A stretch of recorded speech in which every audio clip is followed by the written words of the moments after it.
It was a cold December when my wife and I moved into our new house. We had tied the knot just a few months ago, and we were excited to begin this new chapter of our lives together. Our house was nestled at the end of the city, a few miles away from the start of the vast farming fields. The town was still quite a distance away, making our living place perfect for nature enthusiasts like us who wanted to escape the hustle and bustle of city life. Our city and the nearby town had become a refuge for people from foreign countries struggling in harsh conditions. Many in our community shared the view that these newcomers should be sent back to their homelands. We believed they were making the surroundings dirty and untidy, and we had little sympathy for their plight. A few days after we settled in, one of our neighbors extended an invitation to us and some other townsfolk for dinner. We gladly accepted, eager to meet our new neighbors. The evening arrived, and we found ourselves mingling with the locals and enjoying the company of the diverse crowd. In the midst of the gathering, we spotted a young couple, much like ourselves, standing alone, sipping on beer, and eating very little. My wife and I decided to approach them and strike up a conversation. They seemed like our kind of people, and we quickly found common ground. This couple preferred a more isolated life, with their house built right on their farming fields. Curious, I asked, "I've noticed you two haven't eaten much. Are you vegans or something?" The man chuckled and replied, "No, quite the opposite. We love meat, just not the kind served here." We all laughed, and before we left, they extended an invitation for a dinner party at their place in 3 days, with the promise of a special meat dish. The appointed evening arrived, and my wife and I showed up at their home with high hopes. To our surprise, it was just the two of us and our hosts. The dinner proceeded smoothly, and we thoroughly enjoyed the meal. The meat had an exceptional tenderness to it, and we couldn't help but compliment our hosts on their culinary skills. After finishing our meals, the man excitedly offered to show us his refrigerator, wanting to share his collection with us. What we encountered in that moment left us both disgusted and perplexed. The refrigerator was filled almost entirely with meat wrapped in plastic bags. What disturbed us the most was that many of the pieces eerily resembled human body parts. We discreetly took a photo at that moment, not yet realizing the true nature of what we were witnessing. After thanking our hosts for the delicious meal, my wife and I returned to our home.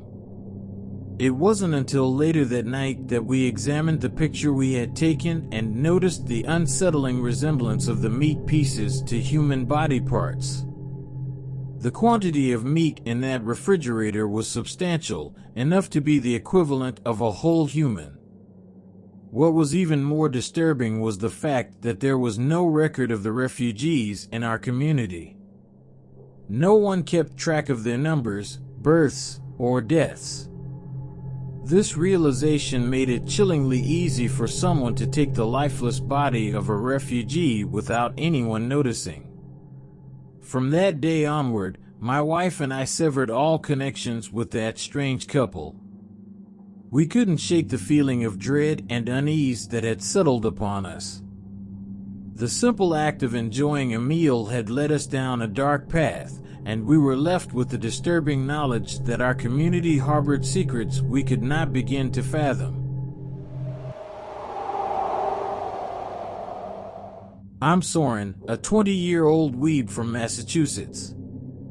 I had a rather creepy experience when I went on a trip to Japan to meet my friend Kenji, whom I'd met through a Discord server dedicated to Berserk, our mutual obsession.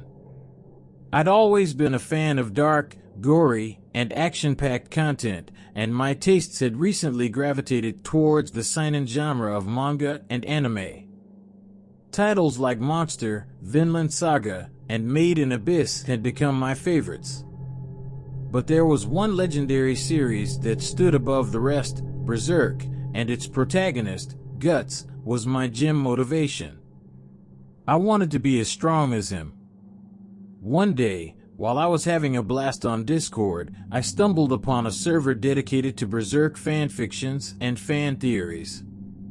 It was a big, international community where fans from different countries with different languages connected to discuss their passion for the series.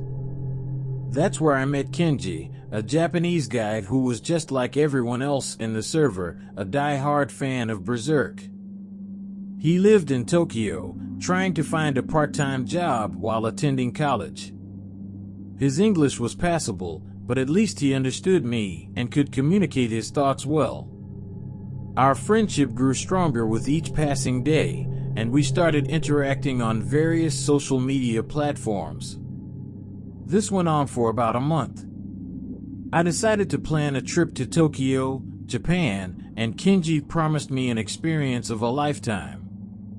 He wanted to immerse me in Japanese culture and had a surprise in store for me at the end of the trip. So, off I went for a one-week adventure in Tokyo. The trip started with a bang. Kenji took me to numerous locations, and I had the time of my life. We visited all the places a weeb's heart could desire and indulged in the most delectable Japanese foods. The promised night arrived, and Kenji took me to the outskirts of Tokyo. We ended up at a small restaurant with a stunning location. It was quiet, not like the bustling streets of Tokyo, and not many people were around. Kenji explained that the place was famous for its meat ramen. The meat was incredibly tender, and I savored every bite, thinking it was pork. Kenji told me he'd reveal the secret of the meat once I returned to America, leaving me to guess. We took a selfie outside the restaurant to capture the moment, and the next morning, I headed back home. I kept guessing about the meat while reminiscing about the trip. It had been an amazing experience. But when I came across the selfie we took outside the restaurant and did a little research about the place, I found some disturbing information. There were hints that the restaurant might have been serving human flesh. At first, I couldn't believe it and dismissed it as some internet rumor.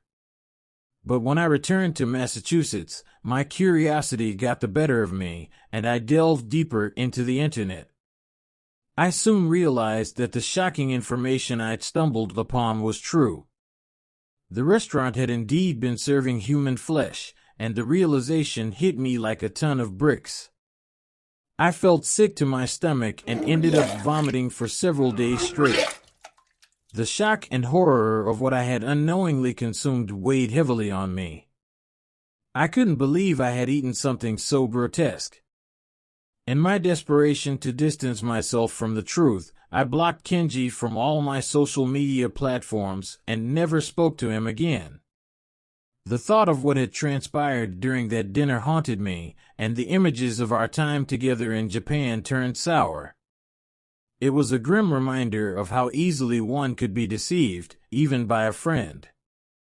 To this day, the memory of that night and the knowledge of what I had consumed still makes my gut churn.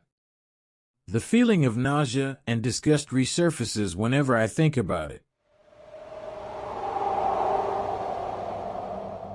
Running a small restaurant had always been my dream, and at the age of 28, it finally started to take shape. I gathered a small but passionate team of chefs who shared the same dream and had expertise in their respective fields. We began with the intention to start small and work our way up in the culinary world. However, one of the most challenging aspects of starting this restaurant was establishing a reliable supply chain, particularly for meat. As we struggled to find a meat supplier who could meet our needs, a small butcher unexpectedly approached us. He specialized in pork and offered to become our meat supplier.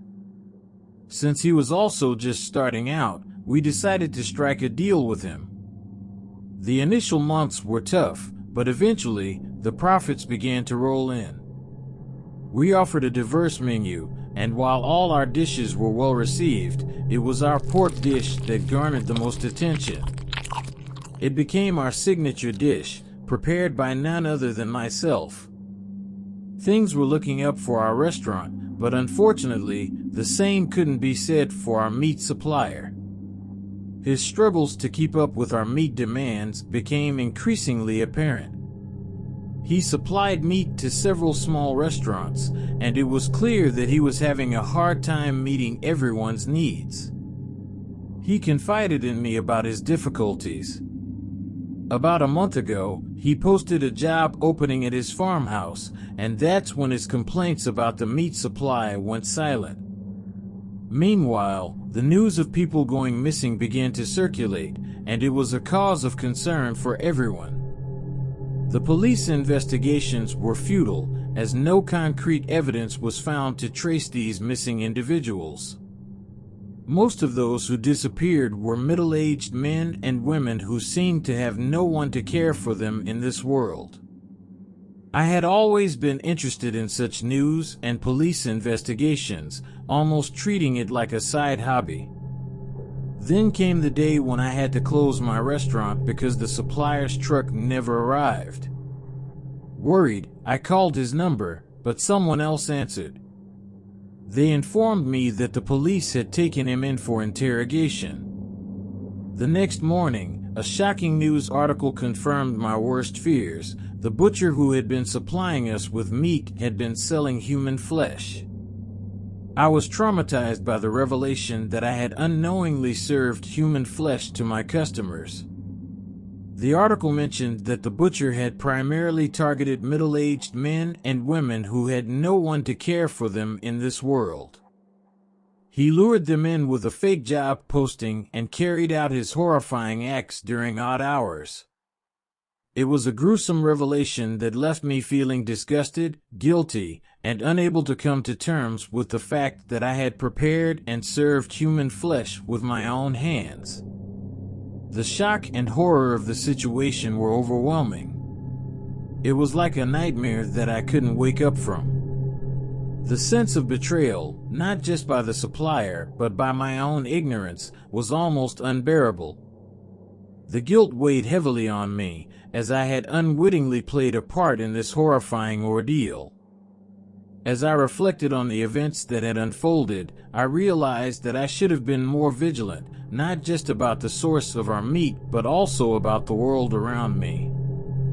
The revelation had a profound impact on me, and I couldn't continue running the restaurant in the same way. I had to make significant changes to ensure that such a horrific incident would never happen again. It meant finding a new meat supplier, one that I could trust completely, and implementing strict quality control measures.